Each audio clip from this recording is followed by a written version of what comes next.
situação para vocês. Mas todo mundo está acompanhando de boa, né?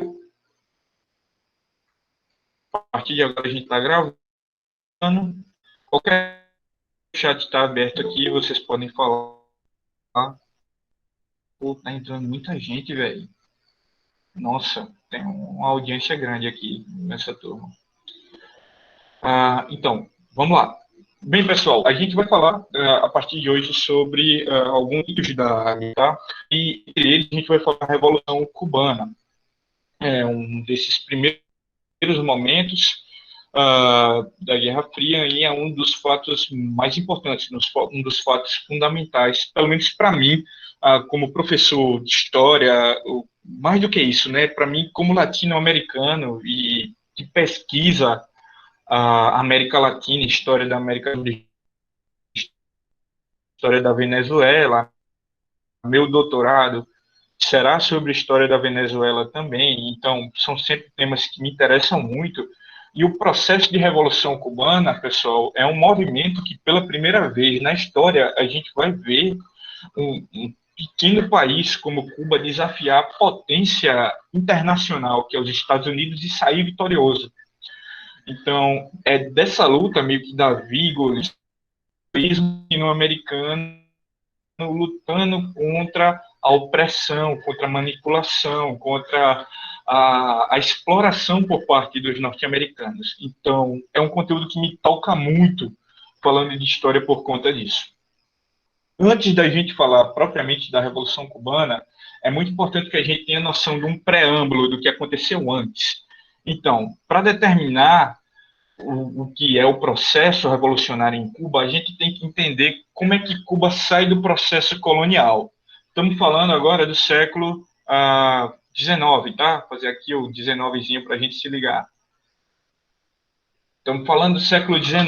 Cuba, no século XIX, no final do século XIX, ainda é uma colônia espanhola nas Américas. É uma das últimas colônias espanholas na América. Então, ela vai ser resquício desse território colonial e, por conta da doutrina Monroe e do corolário Roosevelt, mais tarde com o próprio presidente Theodore Roosevelt, não confundam com Franklin Delano Roosevelt, a gente vai ver os Estados Unidos buscando afastar as interferências europeias dos territórios americanos.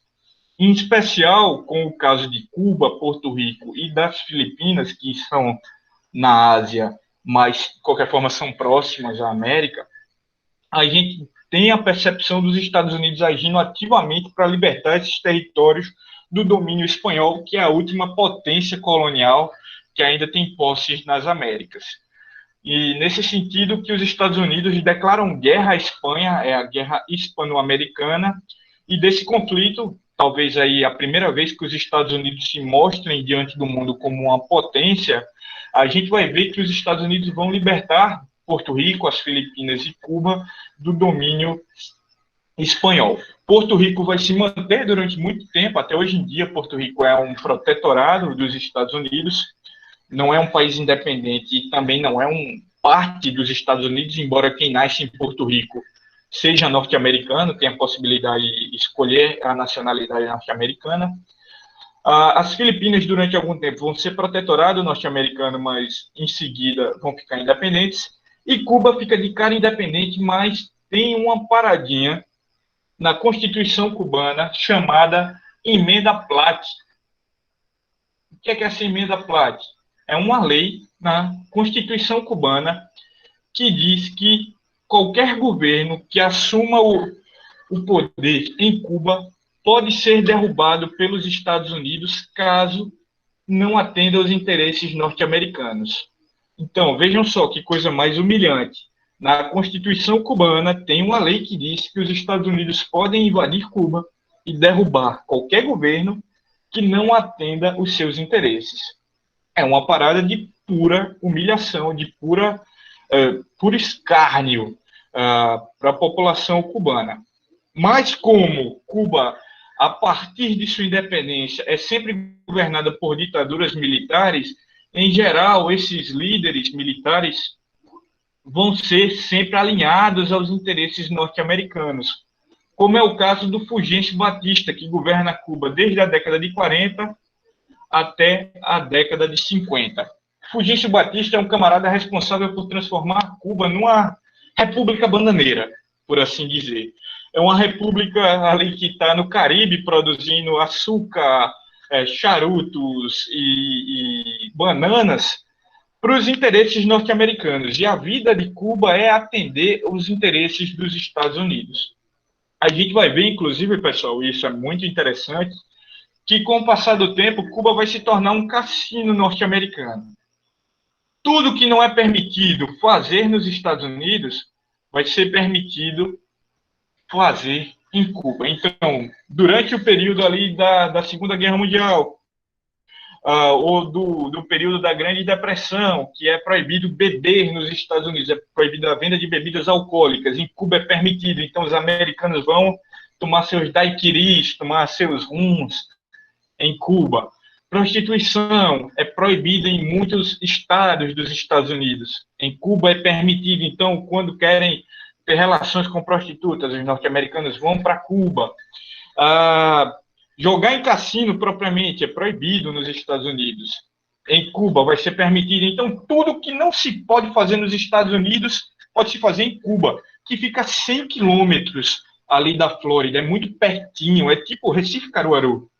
Tá ligado? É muito próximo. E por conta disso, a gente vê que vai ter uma grande interferência norte-americana. Cuba vai se tornar o quintal dos Estados Unidos, tá certo? Tem toda, então, essa colocação de subserviência de Cuba aos interesses norte-americanos. O áudio tá legal aí, pessoal? Vocês estão conseguindo acompanhar de boa? Ou eu tô falando só? Dá um alô no chat aí para eu ver se vocês estão escutando.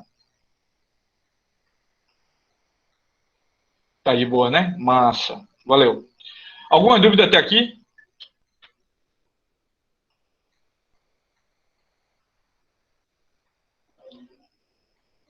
Massa. Vamos seguir então. A emenda Platt, lembrem sempre, é uma das coisas, são duas coisas que são muito perguntadas sobre a Revolução Cubana em vestibular. Sobre a emenda Platt e sobre o caráter original da Revolução Cubana. Falo já sobre o caráter da Revolução Cubana. Mas sobre a emenda Platt, lembrem sempre que é uma lei na Constituição cubana que permite aos Estados Unidos intervirem diretamente no governo de Cuba, caso esse governo desagrade os norte-americanos por quaisquer razões. Tá bom? Lá para a década de 50, vai começar a surgir uma juventude com a consciência patriótica em Cuba. Essa juventude, liderada principalmente pelos irmãos Castro, Fidel Castro e Raul Castro, vão começar a organizar guerrilhas nacionalistas para libertar Cuba dos interesses imperialistas dos Estados Unidos. Então, essa leitura como um todo vai colocar Fidel Castro de frente ao enfrentamento com o Fulgêncio Batista, que é o ditador de Cuba na época. O plano do Fidel é bem simples, é básico, é assaltar o principal quartel do exército cubano, que fica no interior, o quartel Moncada, e desse assalto ao quartel Moncada, ele conseguiria armas suficientes para armar o povo e fazer uma revolução derrubando o Fulgêncio Batista, esse líder pró-Estados Unidos, que coloca Cuba em prostração diante dos norte-americanos. E essa é efetivamente a tática que o Fidel vai adotar. Assaltar o quartel Moncada, pegar armas para tentar fazer uma revolução e derrubar o Fulgêncio Batista. Só que, na própria efetividade desse episódio, quando o Fidel tenta o assalto junto com o Raul e alguns guerrilheiros ao quartel Moncada, ele é derrotado, é feito prisioneiro. Está passando um carro de som aqui de fundo, carro do ovo. Espero que não esteja atrapalhando aí vocês. Mas vamos lá. Qualquer coisa, se vocês não estiverem escutando, falem aí, professor, não está dando para escutar nada, não, só dá para escutar o carro do ovo e eu paro aqui de falar. Na própria efetividade, na execução do plano de ataque ao quartel Moncada, o Fidel Castro e seu irmão Raul vão ser feitos prisioneiros e vão para julgamento em tribunal popular. Julgamento aí meio direcionado pelo Fulgêncio Batista, cartas marcadas já, sabendo que o Fidel vai ser executado por traição à pátria, tá bom? Mas o Fidel, ele faz um discurso ele, como advogado dele próprio, ele é advogado formado, ele pode se defender, como advogado dele próprio, ele faz um discurso tão forte que angaria tanto o povo. Esse discurso ele chama a História Me Absolverá. É um discurso tão bonito, tão eloquente, que ele conquista o povo que está assistindo ao julgamento e começa a circular as ideias do Fidel como um herói nacional cubano, como o seguidor do José Martí, que foi o idealista da independência de Cuba ainda no século XIX. Tem toda uma pegada muito bonita ali do povo conclamando Fidel, e o Fulgêncio Batista, com o interesse de não criar um mártir, não matar o Fidel e tornar ele o símbolo de uma causa, vai mudar a sentença. Não de execução, mas a sentença vai ser de exílio perpétuo. O Fidel vai estar expulso de Cuba para sempre, sob pena de, quando ele voltasse, ele poder ser executado. Tá? Então, o Fidel vai viver exilado no México durante algum tempo, e lá no México ele encontra com outros exilados cubanos, como o menino Camilo Cienfuegos. É um camarada aí espetacular, dos caras que eu mais admiro na história da América Latina, e é um líder popular, campesino, que tem umas ideias super interessantes de poder popular para colocar em prática. Ele cola com os irmãos Castro e eles começam a bolar ideias de um novo assalto, uma nova invasão a Cuba para tentar derrubar o Fulgêncio Batista. E quem casa nesse grupo também, agora um argentino, muito malucaço, com as ideias bem interessantes sobre a miséria da América Latina, um cara que percorreu de moto basicamente todos os países da América Latina, desde a Argentina até a Venezuela, conhecendo a miséria do povo, passando as necessidades junto do povo, vendo o sofrimento e a exploração do povo latino-americano para entender os interesses, atender aos interesses políticos e econômicos dos Estados Unidos. Esse camarada muito malucão e muito sensacional mesmo para a história da América Latina, um herói para a história da América Latina, é o Ernesto Guevara de la Serna, também conhecido como Che Guevara. Tá? Para quem quiser acompanhar a história do Ernesto e não quiser ler, tem um filme do Guel Arraes, se eu não me engano. Eu acho que não é o Guel Arraes, não. É do mesmo cara que dirigiu Dois Papas. Agora eu estou esquecido o nome do diretor. Deixa eu ver aqui. Dois Papas. O filme é com Gael Garcia Bernal, chama Diários de Motocicleta. Filme muito bonito sobre a história do Ernesto Guevara, indo ali da Argentina até a Venezuela de moto com um amigo, e como ele tem a percepção, o contato como povo, de um modo geral. Eu acho que o filme é do Fernando Meirelles. Eu não tenho certeza não, mas acho que é. E aí o filme é sensacional, é um filme muito bonito. O Gael Garcia Bernal está muito bem no papel de Che, e bem legal de se assistir. É um filme de aventura mesmo, e dá um pouco da dimensão do que era a miséria do povo latino-americano naquele contexto, e como fazia sentido o socialismo para esse povo, uma vez que é um povo extremamente humilhado, um povo extremamente explorado pelas ambições de uma potência imperialista como os Estados Unidos. O fato é que esses caras colam uns nos outros e vão formar uma estratégia de invadir Cuba para formar uma guerrilha forte e atacar o Fulgêncio Batista, derrubando ele do poder, colocando um governo nacionalista no lugar. E essa invasão vai se dar justamente em 1956, tá? A invasão dos guerrilheiros a Cuba, que é bem retratada em uma série de filmes, mas o filme que eu mais gosto, que fala sobre isso, é Che el Argentino. Filme espetacular, minto, acho que é o Che Guerrilla. São dois, assistam os dois, são muito bons. Um vem antes do outro, agora eu não sei qual é o primeiro. Eu acho que o primeiro é Che el Argentino. Che Guerrilla é o segundo. E esse filme conta um pouquinho da história da invasão da guerrilha a Cuba. Eles partem com 50 homens num iate do México para Cuba, e assim que eles desembarcam na ilha de Cuba, eles são assaltados, são pegos de surpresa por tropas do exército de Fulgêncio Batista, tá bom?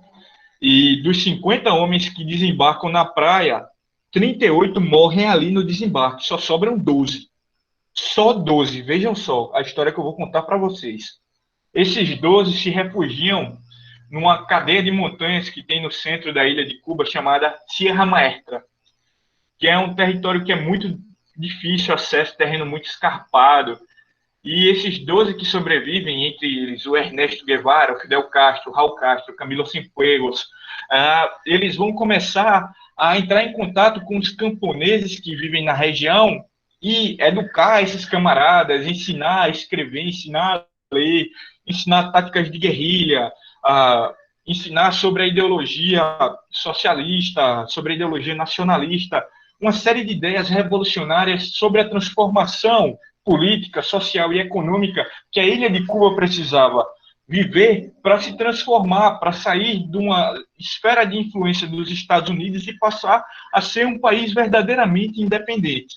E desse processo educacional, num período largo de tempo, tá, de 56 a 59, os camaradas vão formar uma guerrilha grande, com aí milhares de pessoas que vão ter força suficiente para dar combate às tropas do Fulgêncio Batista e derrubar o Fulgêncio Batista no ano de 1959, com a invasão das tropas de Fidel Castro, das colunas de Ernesto Guevara e de Camilo Cienfuegos, à capital, Santiago de Habana, capital de Cuba, derrubando aí, fazendo com que o Fulgêncio Batista fuja da ilha de Cuba.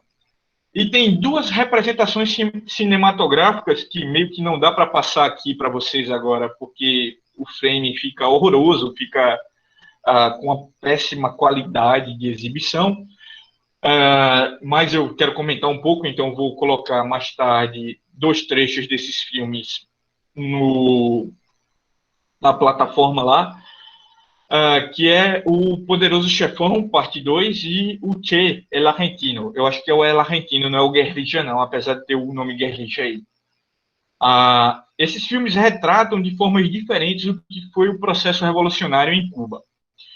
No Poderoso Chefão 2, a gente vai ver o Michael Corleone lá cuidando dos negócios da máfia na ilha de Cuba, porque Cuba era isso, era um grande quintal dos Estados Unidos, então até a máfia norte-americana ia para Cuba para tirar onda e fazer o que quisesse, comprar cassinos, hotéis, resorts de luxo e por aí vai, porque era o território de veraneio dos norte-americanos, de fato, a ilha de Cuba. Então, o Michael Corleone está lá lidando com os negócios da família, está para passar o Réveillon lá, e tem uma enorme festa dada pelo próprio Fulgêncio Batista para os norte-americanos que estão investindo na ilha de Cuba, inclusive o Michael Corleone. Só que no meio da festa começa a estourar o que eles imaginam ser fogos.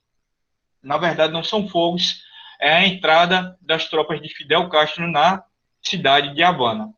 Vendo essa situação, Fulgêncio Batista começa a dizer: pessoal, muito obrigado por terem vindo, mais um adeus para todo mundo, eu estou pegando o beco, vou para os Estados Unidos porque os revoltosos estão tomando o poder na cidade. E aí começa um corre-corre, os norte-americanos fugindo desesperados, todo mundo entrando nos aviões, nos iates, para ir embora, e o Michael Corleone dá um beijo lá na boca do Fredo, que é o irmão dele, e diz: Fredo, tu morreu, tá? Tu fez cagada comigo, tu morreu, isso é outra questão do filme. Assista o filme, é muito bom, vale a pena ver o filme do Coppola. E Michael Corleone parte de volta para os Estados Unidos. Mas o mais interessante de tudo é como o cineasta norte-americano, que é o Coppola, vai retratar o processo revolucionário em Cuba a partir de então.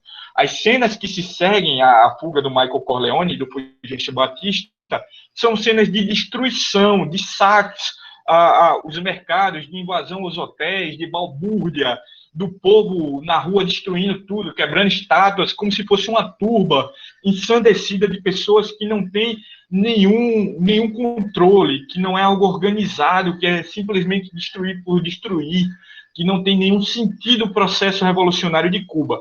Obviamente, a gente tem que ter a dimensão que está sendo retratado esse movimento durante o período da Guerra Fria, efetivamente. E o filme do Coppola, salvo engano, é da década de 70, da década de 80 no máximo, O Poderoso Chefão, parte 2. Então, a galera ainda está vivendo aquela rivalidade entre Estados Unidos e União Soviética, e todo o retrato que é feito sobre a Revolução Cubana é muito nesse sentido de colocá-la para baixo, como se fosse só uma destruição de patrimônio privado dos norte-americanos na ilha de Cuba. Então, é uma colocação muito pejorativa. O cinema tem de colocar a linguagem do seu autor sobre determinados eventos. E no Poderoso Chefão a gente vai ver essa leitura sobre a Revolução Cubana. Já no Che, que é um filme latino-americano, é feito em coprodução pela Venezuela, por Cuba, pela Argentina, pelo Brasil, a leitura é muito voltada para a insurgência popular, para a revolução por parte dos cubanos. Então tem uma cena que eu acho das mais espetaculares, que nem é das cenas de guerra, são muito bem feitas as cenas de conflito, mas é a cena em que Che está se encaminhando com sua coluna para tomar Santiago. Então ele está na estrada a caminho de Santiago, Santiago de Habana, tá? Habana é a capital, o nome da cidade toda é Santiago de Habana. Ele está a caminho de Habana com suas tropas, nos jipes militares, né? Seguindo ali para tomar a capital, e passa do lado dele um dos guerrilheiros que estava sob o seu comando com um carro de luxo norte-americano, buzinando e tirando aquela resenha, né? Tirando aquela ondinha, dizendo: opa, peguei o carro aqui dos norte-americanos, esses bandidos, a gente tá roubando é tudo mesmo, porque norte-americano é ladrão, quem rouba de ladrão tem 100 anos de perdão, sei lá, enfim. E ele passa tirando essa ondinha, buzinando pro Che, e o Che, pistola, arretado lá, fumando o charuto dele com o braço engessado, diz: opa, manda fulaninho encostar lá na frente que eu quero falar com ele. Manda encostar que eu vou falar com ele. Aí o Che cola lá nele e diz: meu amigo, que negócio é esse aí? Você sai com o carro dos norte-americanos, que é isso aí? Onde é que você arranjou esse carro? Ele diz: não, eu peguei de um norte-americano. O Che diz: pegou não, você roubou. Você roubou, você é ladrão. Revolucionário não faz isso, não. O senhor, volte lá. De quem o senhor pegou esse carro? Devolva o carro, tá?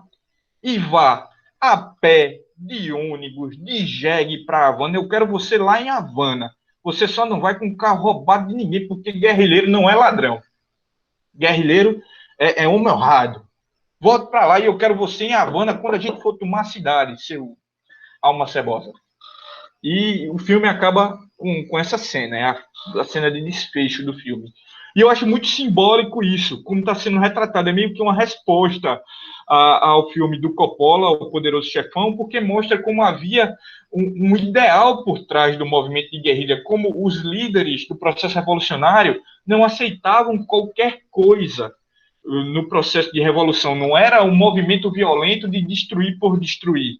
Havia uma ideia por trás que tinha significado de tomar de volta o que era de Cuba. Não era para roubar dos norte-americanos, mas sim tomar de volta o que os norte-americanos haviam se apropriado na ilha.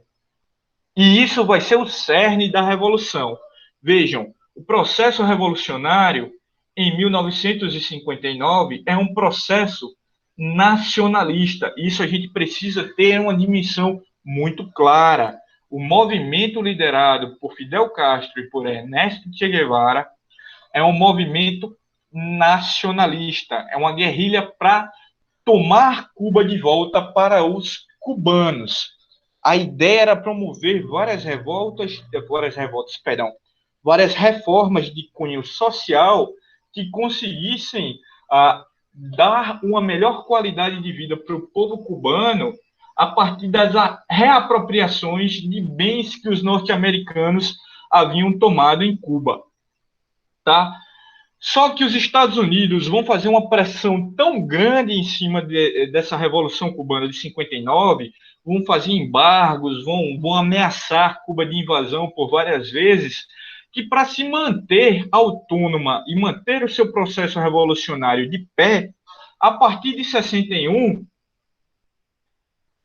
os cubanos vão aderir ao socialismo e vão fazer uma aliança com a União Soviética, que é a outra grande potência do contexto, para evitar que os Estados Unidos pudessem invadir a ilha e acabar com a revolução.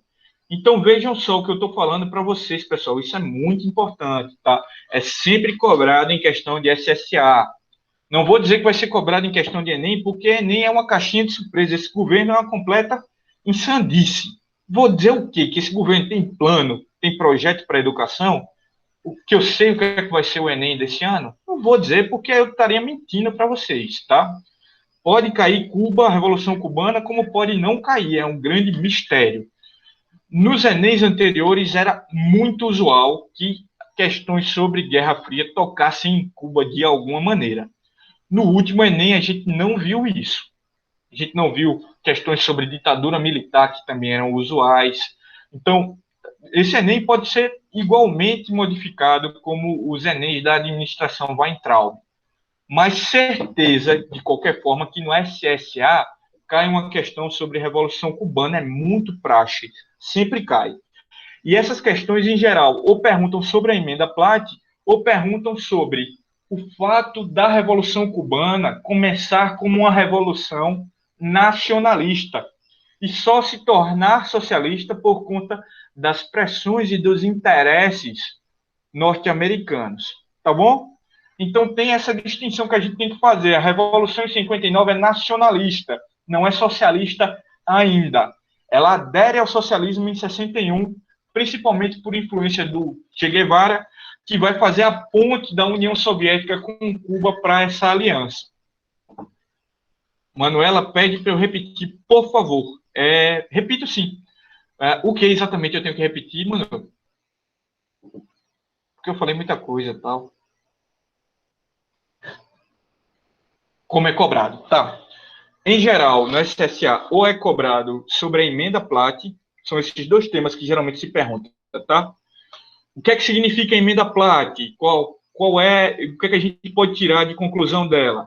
E, em geral, ela determinava a grande influência dos Estados Unidos em Cuba, a subserviência dos governos cubanos aos interesses norte-americanos. Afinal, era uma lei na Constituição cubana que permitia a invasão de Cuba pelos Estados Unidos caso um governo desagradasse os interesses de Washington. Washington não a pessoa, a cidade de Washington, a capital dos Estados Unidos, tá? E outra forma como é cobrado é geralmente perguntar sobre o processo revolucionário de 59.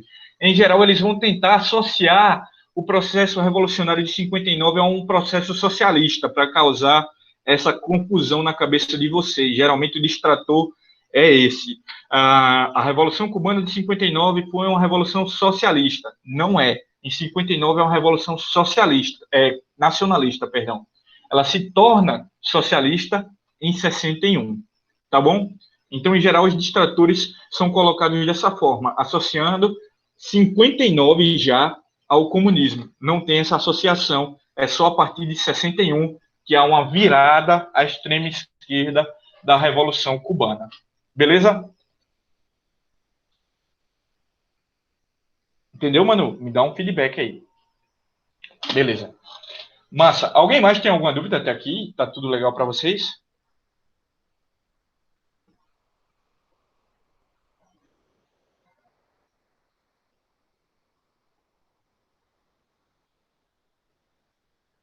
Vocês não reagem, né? Então, vou acreditar que vocês estão ok. Qual vai ser a resposta dos Estados Unidos a esse encaminhamento de Cuba? Ok, Maria Clara, obrigado. Qual vai ser a resposta dos Estados Unidos a esse encaminhamento de Cuba para o socialismo, para essa aliança com a União Soviética? Veja, primeiro que os Estados Unidos já estavam fazendo pressões econômicas sobre Cuba. Eles já mantinham Cuba sobre um cerco de um embargo econômico. Vocês sabem o que é embargo econômico? Não. Beleza. Embargo econômico é impedir que outros países comercializem com aquele país. Por exemplo, vamos supor que o Brasil entrasse em guerra com a China. A China colocava aí um monte de porta-avião ao redor do litoral brasileiro. Dizia, ó, Brasil, está embargado. Ninguém comercializa mais com vocês. Então, o Brasil está proibido de comercializar com os outros países do mundo. E quem tiver medo da China, vai respeitar esse embargo. Foi mais ou menos o que aconteceu com Cuba. A partir da Revolução em 59, Cuba começa a ser embargada pelos Estados Unidos, começa a ser cercada por navios norte-americanos e ninguém pode comercializar com Cuba, sob a pena de ser tomado, seus navios serem tomados pelos norte-americanos ou ter seus aviões afundados, bombardeados, qualquer coisa do tipo.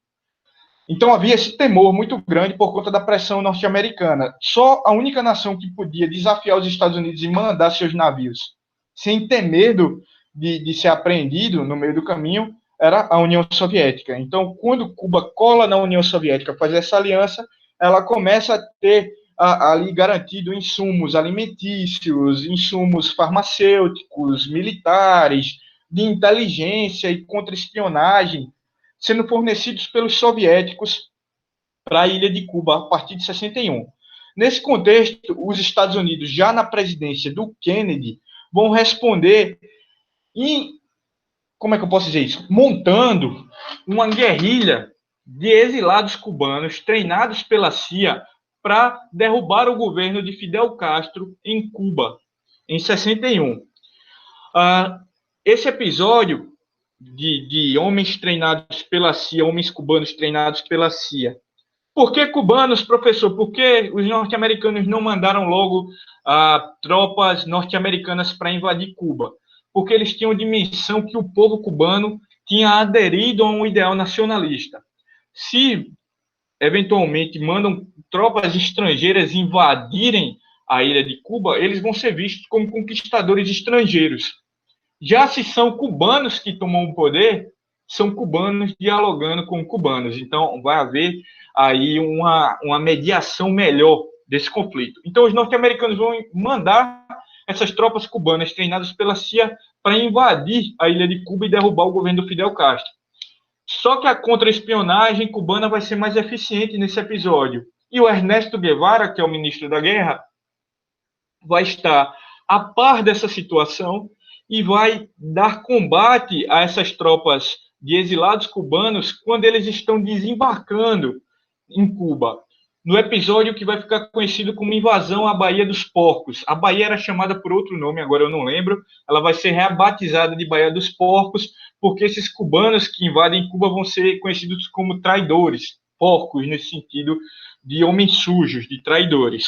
E o Ernesto Guevara vai dizimar essas tropas de exilados cubanos e prender quem se rendesse a suas tropas. Vai ser desmantelado, então, o plano do Kennedy de conseguir acabar com o governo do Fidel Castro. Tá bom? Isso vai fazer com que Cuba adote uma medida mais dura de resposta aos Estados Unidos, que é pedir à União Soviética para instalar mísseis em seu território, apontados para os Estados Unidos, para, em caso de nova invasão, os cubanos pudessem reagir à altura. Mas sobre isso especificamente a gente conversa na próxima aula. É mais interessante para a gente falar agora que os Estados Unidos tentaram de várias formas acabar com o governo do Fidel Castro. Uma das mais usuais era a prática de atentados terroristas contra a vida do Fidel. Fidel, na história, é dos líderes políticos o que mais sofreu atentados e sobreviveu a todos ao longo da vida. Para morrer por câncer no final, muito velho, muito idoso, morreu há pouquíssimo tempo atrás, o Fidel Castro, sendo mantido vivo por muito tempo por conta da medicina cubana, que é uma das melhores do mundo. Então, das tentativas de matar o Fidel, as mais engraçadas, teve tentativas com prostitutas, com amantes do Fidel, todas deram errado. Teve uma vez que os norte-americanos mandaram charutos de presente para o Fidel, e dentro desses charutos tinha um charuto explosivo, que quando o Fidel acendesse, ia matar ele, ia explodir, ia estourar a cabeça dele, meio como o desenho do Pica-Pau, né? Com o Zé Curubu, mas também não dá certo, o Fidel se liga antes que o charuto é explosivo. Teve também uma vez que mandaram colocar veneno no milkshake do Fidel Castro. Fidel adorava milkshake de chocolate, tomava todo dia. Milkshake de chocolate para ele era uma coisa maravilhosa, deliciosa. Mas o veneno que colocaram no milkshake era um veneno muito específico, para não ser rastreado, e era um veneno que meio que ele perdia a eficácia dele quando ele entrava em determinada temperatura, quando ele congelava. E foi isso que aconteceu. O Fidel toma o milkshake de boaça e não sente nada, porque o veneno meio que se desnaturou, ele se decompôs dentro do gelo. E o Fidel vai aí sobrevivendo a vários atentados. Inclusive, é curioso que na década de 80, o presidente Lula vai visitar o Fidel, ele não é presidente ainda, ele é só um líder sindical, e ele é levado lá para Cuba, tal, chega lá em Cuba, vão pegar ele no aeroporto, já vendam ele, tal, ele contando uma resenha. Lula é muito engraçado, né? Ele consegue contar as coisas e atrair você para a oratória dele de uma forma muito interessante. Aí o Lula contando, pô, os companheiros me pegaram no aeroporto, foram lá, amarraram, vendaram meu olho e me jogaram lá no meio do mato. Eu só escutava os grilos no meio de um barracão no mato. E aí eu pensei, bem, os companheiros cubanos vão me pegar agora para me matar. Me lasquei agora. E quando eu vi, do nada, saía Fidel Castro de um alçapão no meio do galpão lá, perdido, só escutava os grilos e o Fidel vem e conversa comigo, de repente tal, troca uma ideia e depois, pelo mesmo alçapão que ele vem, ele vai embora. Por essa narrativa do Lula, a gente tem ideia de como era a vida do Fidel, como era algo de um líder que tinha que estar escondido o tempo todo, tinha que temer possibilidade de ataque terrorista dos norte-americanos. Então, os Estados Unidos nunca deram trégua ao governo do Fidel Castro. Cuba sempre foi uma pedra no sapato dos norte-americanos e sempre representou aquela ilha rebelde que estava ali com a possibilidade de enfrentar os interesses dos Estados Unidos na região. Era sempre uma demonstração de rebeldia que os Estados Unidos queriam acabar o quanto antes fosse possível. Beleza? Pessoal, até aqui vocês entenderam tudo?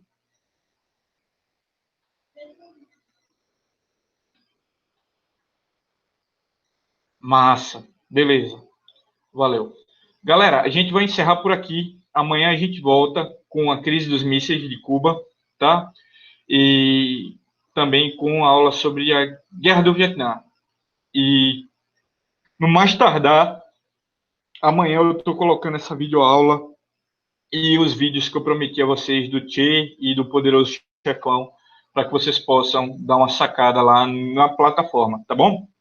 Por hoje é só. Muito obrigado pela presença de vocês. Massa ter 25 alunos aí numa videoaula, achei bem bacana. Muito obrigado por estarem aqui. Tchau, tchau e até a próxima. Tá bom, pessoal? Vou interromper a gravação. Até mais. Até a próxima, queridos. Tchau, tchau.